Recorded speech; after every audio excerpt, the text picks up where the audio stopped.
Dr. River Hawkins was having what she considered a perfectly normal Tuesday when the galaxy's most advanced civilizations decided to laugh at her campfire skills. The Galactic Survival Conference on Kepler 438b had been pitched as a showcase of primitive survival technologies from across known space, which apparently was diplomatic speak for let's all point and giggle at the humans' adorable Stone Age nonsense. River knelt beside her carefully arranged Tinder bundle, completely ignoring the snickering that was coming from approximately 17 different species of alien survival experts. She'd heard it all before. Humans were primitive. Humans were backwards. Humans still used combustion technology, like some kind of galactic cavemen. "Observe," announced Professor Velthak, a crystalline being whose faceted form refracted light in patterns that suggested profound academic smugness. "The human demonstrates what their species quaintly refers to as making fire." More alien laughter. River continued methodically preparing her firebow, checking the dry wood she'd selected from the local forest. The technique was older than civilization, and it worked exactly the same way on every planet she'd visited. "Such charming dedication to obsolete methods," added Dr. Zexmar, whose tentacles were currently operating a plasma generator that could presumably heat small moons. "Though one wonders if the human understands the concept of thermal efficiency." River began working her firebow with smooth, practiced strokes. "Oh, I understand efficiency just fine," she said conversationally. "I'm just not sure you folks understand reliability." Ambassador Kexnul, a gaseous being whose form rippled with bureaucratic authority, gestured dismissively at River's efforts. "Human, surely you comprehend that your fire-making has been superseded by quantum thermal manipulation. Why persist with such primitive methodologies?" "Because it works," River replied simply, continuing her steady rhythm. She could smell the first wisps of smoke beginning to rise from her tinder bundle. The alien experts exchanged what could charitably be called condescending looks. Around the conference site, various representatives demonstrated their own survival technologies. Plasma generators hummed with sophisticated energy. Quantum heaters bent space-time to create warmth. Molecular food processors transformed base elements into nutritionally perfect meals. It was all very impressive. Very advanced. Very dependent on things that could break. River coaxed her first ember to life and carefully transferred it to her prepared tinder nest. A few gentle breaths, and flames bloomed in her hands like she'd just performed magic. "Fascinating," Professor Velthak observed with the tone of someone watching a particularly clever pet perform tricks. "The human has achieved localized thermal generation through chemical combustion. How quaint." From the edge of the forest, something was watching. River had noticed them earlier. Large, wolf-like shapes moving between the trees with the fluid grace of apex predators. The locals called them Kythara, and they were supposed to be highly intelligent pack hunters who could take down prey twice their size. The conference organizers had assured everyone that the creatures were properly contained in their natural habitat. Right now, a pack of 6 adults and several cubs were sitting just inside the tree line, watching River's fire demonstration with what looked suspiciously like professional interest. "The xenobiological implications are minimal," Dr. Zexmar was explaining to his colleagues. "Combustion-based heating provides inadequate thermal control, produces atmospheric contaminants, and requires constant fuel replenishment. Hardly the foundation for sustainable survival methodology." River fed small twigs to her growing flame and decided not to mention that her primitive fire had been keeping humans alive for roughly 400,000 years, while most of the aliens' advanced technology had been invented within the last few centuries. That's when the electromagnetic storm hit. It started as a low rumble that seemed to come from the planet itself, followed by a spectacular light show as charged particles danced across Kepler 438b's magnetosphere. Beautiful, really. River had always enjoyed watching auroras. The alien technology, however, did not enjoy the electromagnetic interference. Professor Velthak's plasma generator flickered and died with a sad electronic whimper. Dr. Zexmar's quantum heater began making sounds like a dying robot. Across the conference site, Sophisticated survival equipment started shutting down in cascading waves of technological failure. That's not supposed to happen, Ambassador Kexenel said, his gaseous form rippling with what might have been panic. Temporary malfunction, Professor Velthak announced, though his confident tone was somewhat undermined by the fact that his crystalline structure was beginning to dim as his internal heating systems failed. Our equipment will automatically compensate for environmental interference. River looked at her fire, which continued burning exactly as it had for the past several thousand years of human technological development. Huh. Weird how that works. The temperature was dropping, fast. Kepler 438b had a reputation for rapid weather changes, and electromagnetic storms typically brought dramatic thermal shifts. Within 20 minutes, most of the alien species would be in hypothermic danger. Their heating systems remained stubbornly offline. River added more wood to her fire and looked around at the suddenly very quiet group of galactic survival experts. So, she said cheerfully, anyone want to learn how to make a proper campfire? That's when the Kythara pack made their move. Instead of the attack that every xenobiologist would have predicted, the adult predators emerged from the forest carrying dry branches in their mouths. The cubs followed, dragging smaller pieces of kindling with the focused determination of beings who understood exactly what was happening. They approached River's fire with respectful caution, deposited their wooden offerings in neat piles, and settled down to warm themselves by the flames. That, Dr. Zexmar whispered, is not in any behavioral model. River reached out to scratch one of the cubs behind the ears, and it leaned into her touch with a satisfied rumble. Well, she said to the assembled alien experts, who were now huddling closer to her fire as their body temperatures plummeted, I guess we're all learning something new today. Dr. Velthak was experiencing what his species called cognitive dissolution syndrome, which was basically the academic equivalent of watching your entire life's work get demolished by a pack of fuzzy logic enthusiasts. This behavior is impossible, he announced to the huddled group of survival experts, his crystalline structure flickering as his internal heating systems continued their stubborn refusal to function. Kythara are apex predators. They do not engage in resource-sharing behaviors with potential prey species. One of the Kythara cubs chose that moment to drop a perfectly sized piece of kindling at River's feet, then sit back on its haunches with an expression that could only be described as pleased with itself. River scratched the cub behind the ears and added the wood to her fire. Thanks, buddy. You're getting good at this.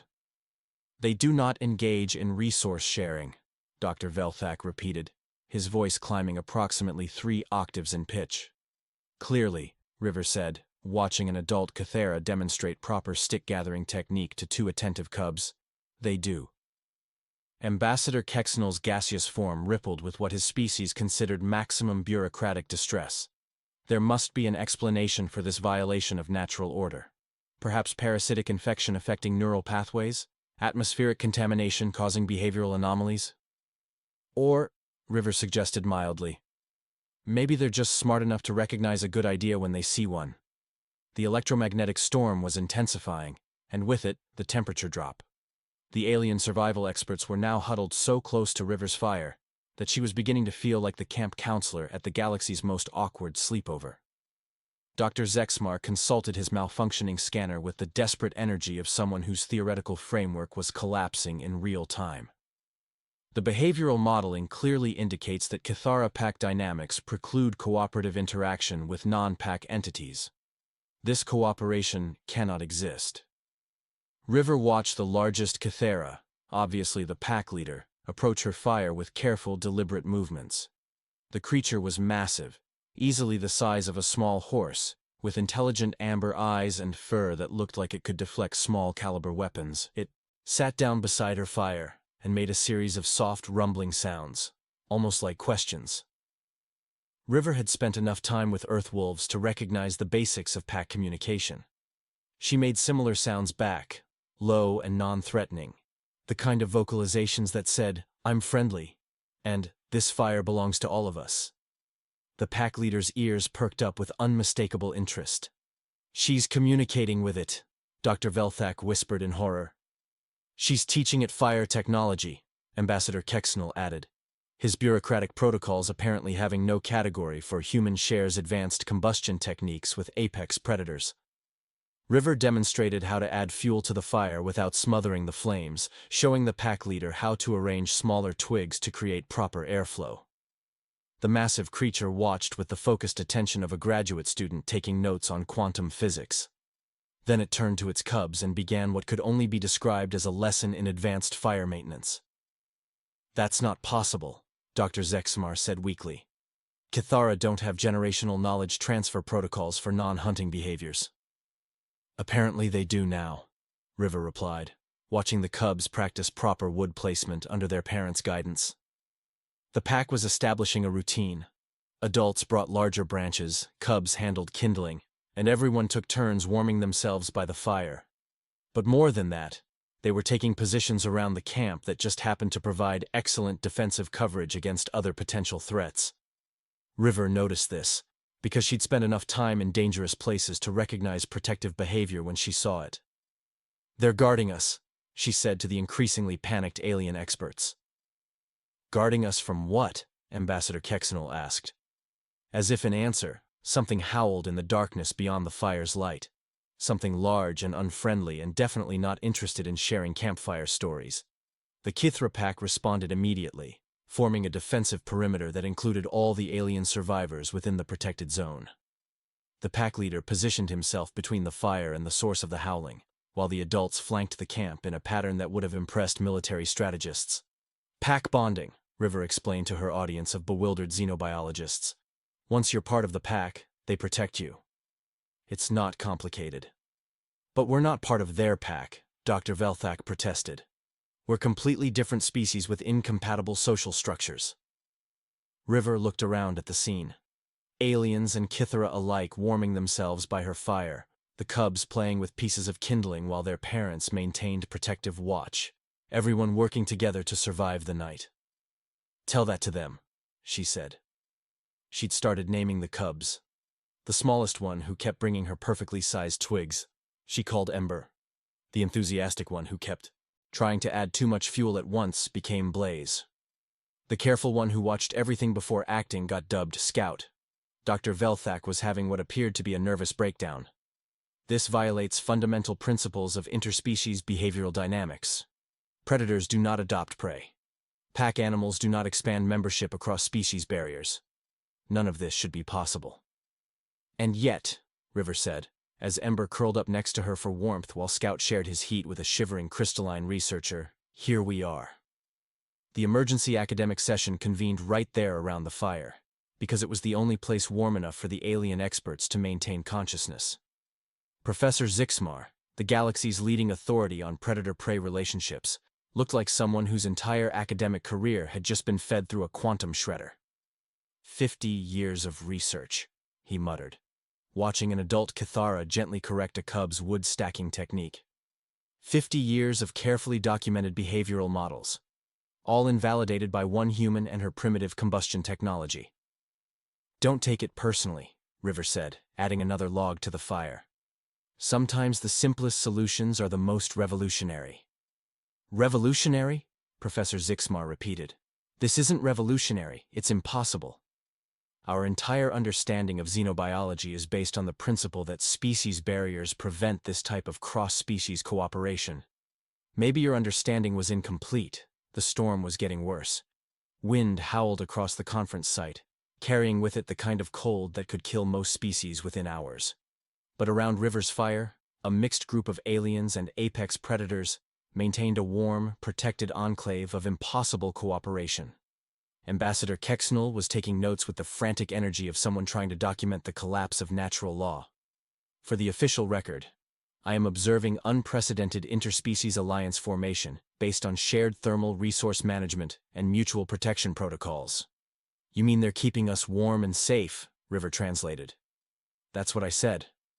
"No, you said it in bureaucrat. I said it in human."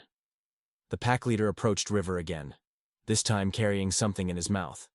He deposited it carefully beside the fire, a chunk of some kind of local fruit, probably his own dinner, offered as payment for fire privileges. River accepted the gift with appropriate ceremony. then broke off a piece of her emergency rations to share in return. The pack leader's tail wagged exactly once, a moment of pure, unmistakable joy. 73 separate peer-reviewed papers, Professor Zixmar said quietly, are now completely obsolete. Look at it this way, River said, watching Ember try to teach a confused alien researcher the proper technique for selecting kindling. You get to write 73 new ones. The storm raged on, but around the fire, the impossible alliance held. Aliens learned pack behavior. Kythara learned fire maintenance. Everyone learned that sometimes the most advanced technology in the universe was the simple recognition that survival worked better when you helped each other stay warm. What are we going to tell the Galactic Academic Council?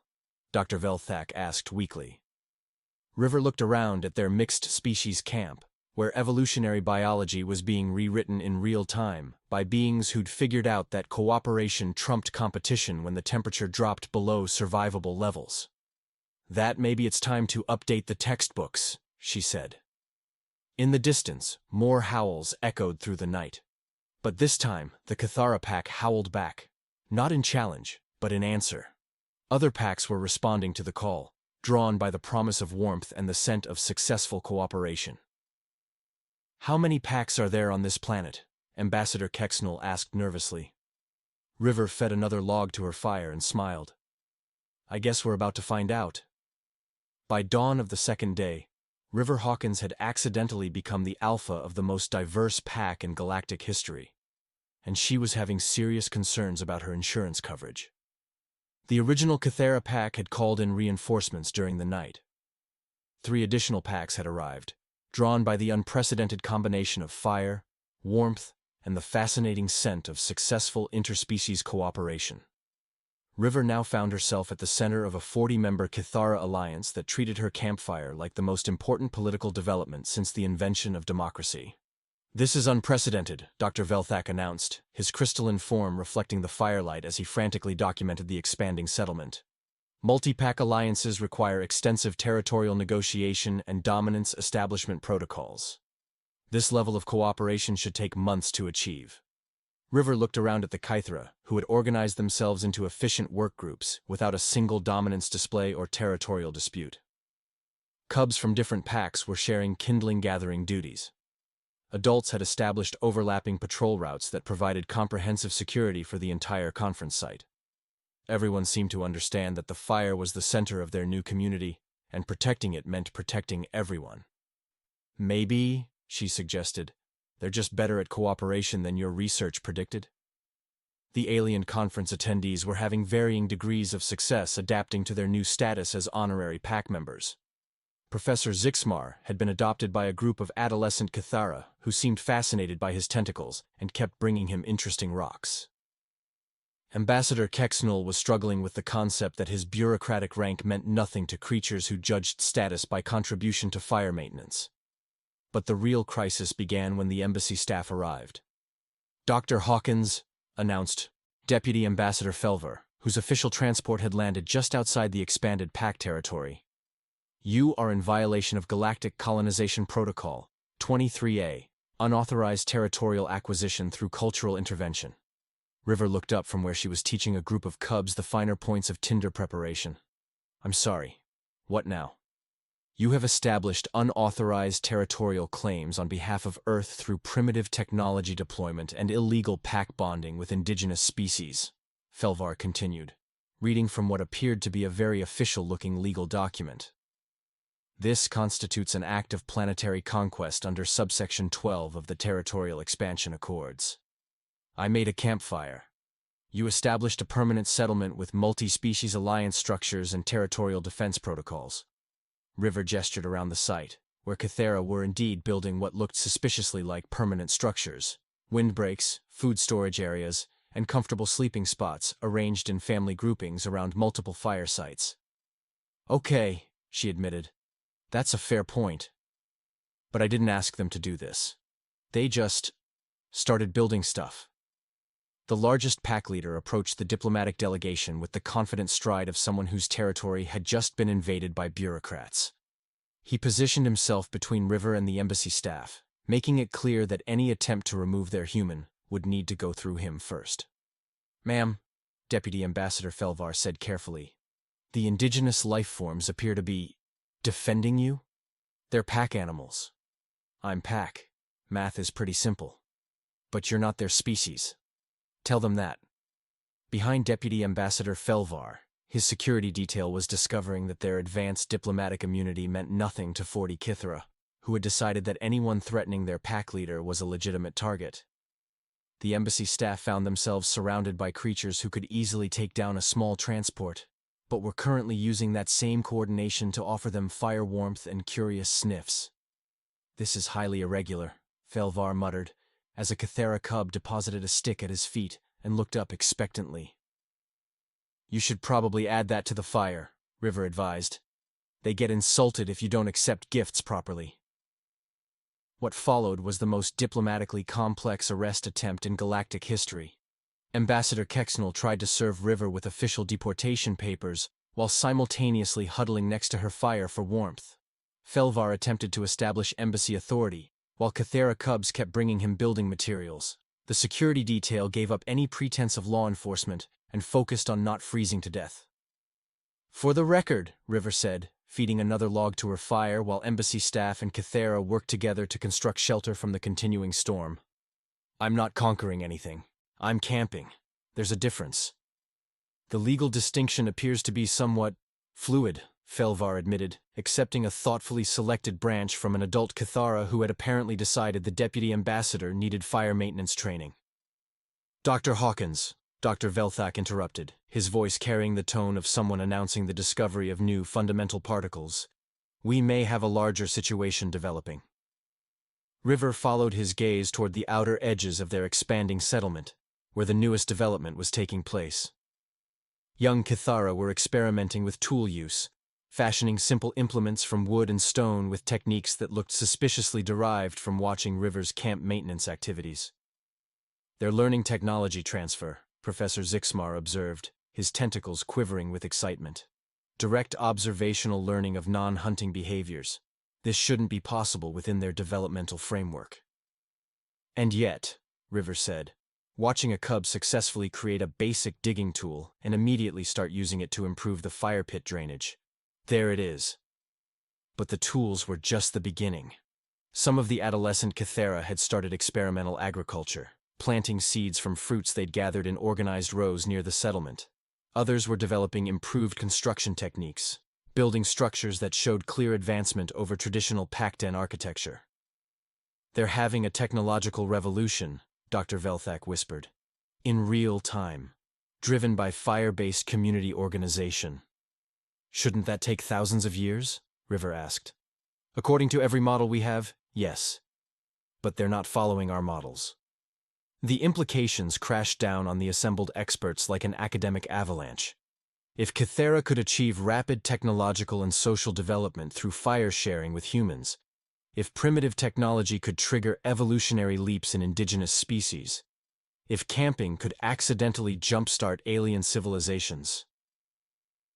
"Emergency session," Ambassador Kexnel announced, though his authority was somewhat undermined by the fact that he was wearing a blanket gifted by concerned Kythara and sharing roasted tubers with a pack of creatures that had been classified as dangerous predators 3 days earlier. "Session of what?" River asked. "The Galactic Council. We need to address what they're calling the human fire problem." River looked around her accidental settlement, where multiple species were working together to maintain fires, build shelters, and create the foundation of what appeared to be the galaxy's first successful multi-species civilization. "Fire problem?" she said. "What's the problem with fire?" According to the emergency protocols, Felvar consulted his official communications. Human primitive technology deployment has triggered uncontrolled cultural evolution events across multiple sectors. Apparently, this isn't the first time humans have accidentally revolutionized local societies through camping. Wait, what? 17 different planets have reported similar incidents. Humans arrive, establish fire-based communities, indigenous species undergo rapid social development, traditional governmental structures become obsolete within months. River stared at him. You're saying humans have been accidentally conquering planets with campfires? The technical term is cultural acceleration through primitive technology integration, but yes. Around them, the settlement continued to grow. Kythara packs were establishing permanent family units around individual fires. Cubs were developing increasingly sophisticated tools. Adults were beginning what looked suspiciously like trade relationships with alien conference attendees who had something useful to contribute to community development. Dr. Hawkins, Dr. Velthak said quietly, I think you may have just invented the future of galactic civilization. I made a campfire, River protested. You made a community. There's apparently a difference. In the distance, more packs were arriving, drawn by reports of the amazing human who shared fire and treated everyone like family. The settlement was expanding beyond anything that could reasonably be called a camp. It was becoming something new. A multi-species society built around the simple principle that warmth and cooperation worked better than territory and competition. The Galactic Council session, Ambassador Kexenol announced, reviewing his emergency communications, has been moved to this location. They're coming here? Apparently, this is now considered neutral territory under the Accidental Planetary Development Protocols. Also, it's the only place on the planet with reliable heating. River fed another log to her fire and wondered how her simple camping trip had somehow triggered a galactic constitutional crisis. So, she said to the mixed group of aliens and Kythara who were looking to her for guidance on their rapidly evolving society, anyone know how to handle a diplomatic reception for 47 different galactic governments? Ember, her favorite cub, dropped a perfectly arranged bundle of kindling at her feet and wagged his tail. Right, River said. We're going to need more firewood. The arrival of the Galactic Council's emergency diplomatic fleet was the most impressive display of interstellar bureaucracy that Kepler 438b had ever witnessed. 47 different government vessels materialized in orbit, their combined technological might representing the pinnacle of galactic civilization's ability to hold really important meetings in space. Unfortunately, none of it worked once they landed. Temporal electromagnetic interference continues to disrupt all advanced technology, High Chancellor Kex Prime announced to his assembled delegates, his voice carrying the authority of someone whose environmental suit was currently operating on backup power. We have approximately 6 hours of life support remaining. The most powerful beings in known space stood in a shivering cluster beside River's campfire, their various forms of diplomatic dignity somewhat undermined by the fact that they were all desperately trying to warm their extremities over a primitive combustion device maintained by a human xenobiologist and her pack of helpful predators. Dr. Hawkins, High Chancellor Kex Prime began formally, the Galactic Council convenes this emergency session to address your violation of 17 separate interstellar treaties through unauthorized planetary development via primitive technology deployment. River looked up from where she was preparing hot chocolate for approximately 60 beings who had just discovered that their life support systems were no match for a decent campfire. Would you like marshmallows? She asked. The question hung in the air like a diplomatic bomb. I'm sorry? For the hot chocolate. I've got marshmallows. Also s'mores supplies if anyone's interested. High Chancellor Kex Prime stared at her with the expression of someone whose understanding of reality had just taken a sharp left turn into absurdity. Behind him, various galactic representatives were discovering that Kythara cubs considered all fire-adjacent beings to be potential pack members, requiring proper care and feeding. Dr. Hawkins, the Chancellor said carefully, we are here to discuss your illegal territorial acquisition through fire-sharing protocols. Right, River agreed, stirring the hot chocolate. But you're also here because your ships don't have heating, and it's negative 20 degrees outside. So, marshmallows? The 12-hour emergency session that followed would go down in diplomatic history as either the most effective peace negotiation ever conducted or the longest camping trip disguised as interstellar law. Supreme Judge Lexvar attempted to establish legal precedent while being taught fire maintenance techniques by an adolescent Kythara. Trade Commissioner Velnax reviewed territorial acquisition statutes while sharing roasted nuts with a pack leader who had decided the commissioner needed better nutrition. Defense Minister Kexthor discussed military implications while Cubs brought him increasingly elaborate stick constructions that appeared to be gifts. The legal framework, Supreme Judge Lexivar announced, has no provisions for accidental civilization development through camping activities. So make new provisions, River suggested, demonstrating proper marshmallow roasting technique to a mixed audience of galactic leaders and apex predators. It's not that simple. Interstellar law requires extensive precedent analysis, constitutional review, and— Your Honor, interrupted a junior Kythara who had apparently been following the conversation. With respect, fire sharing creates pack bonds that supersede territorial claims. Human River's fire belongs to all pack, therefore all pack belongs to Human River's territory. Legal framework already exists in pack law. The silence that followed was the kind usually associated with the discovery of new fundamental forces.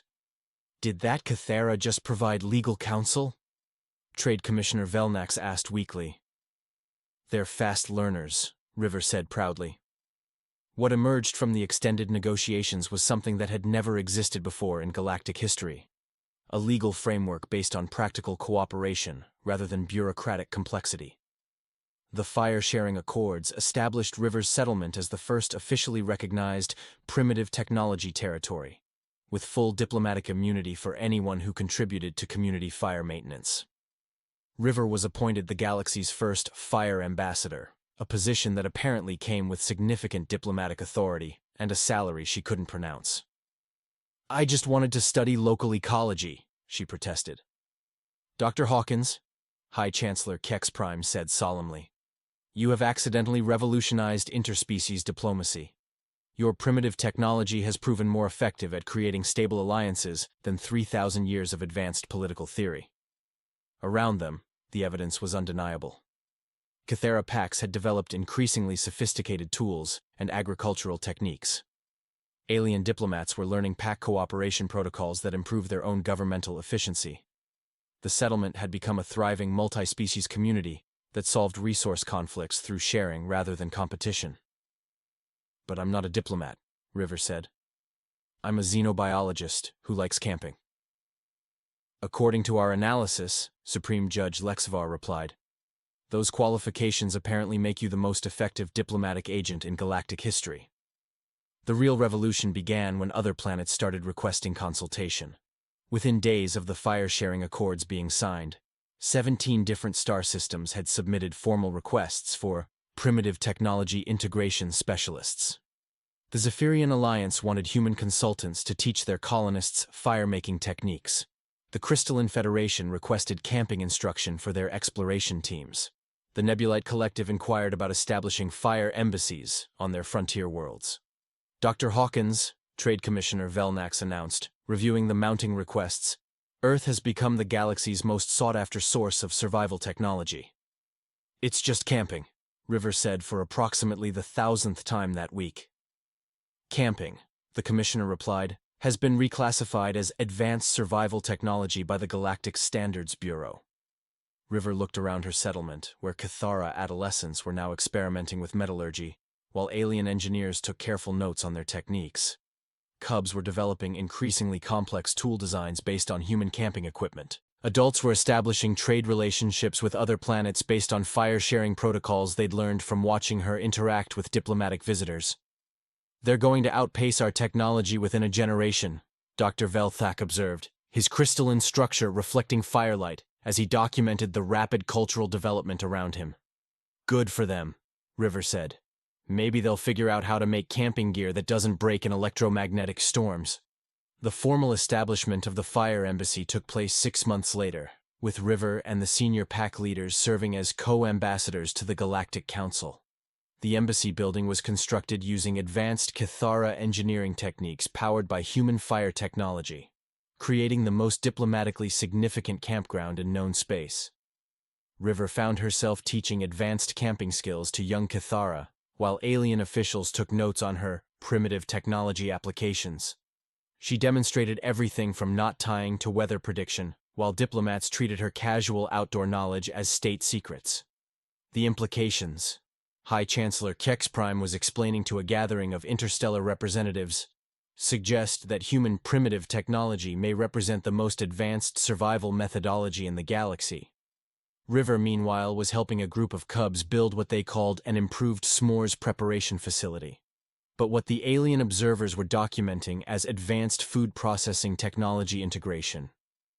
Ambassador Hawkins asked Defense Minister Kythara, "Could you explain the strategic applications of this marshmallow roasting technique?"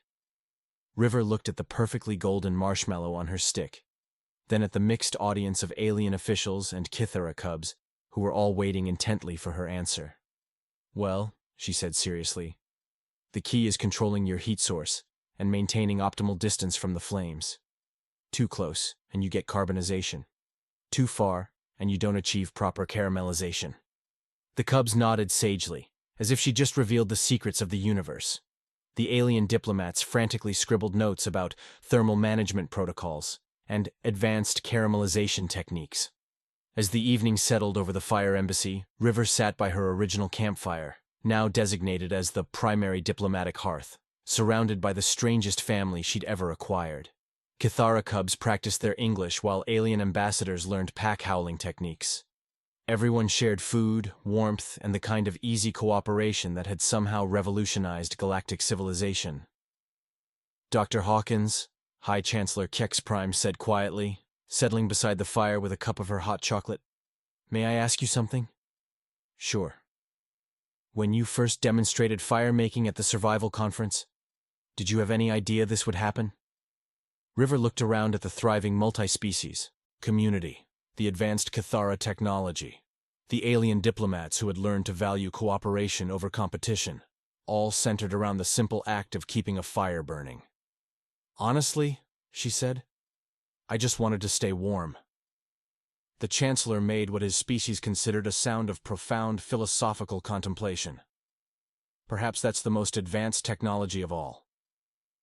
In the distance, Pack Leader Ember, now grown into a formidable adult and serving as the Kythara's primary ambassador, was teaching a group of young alien diplomats the finer points of community fire management.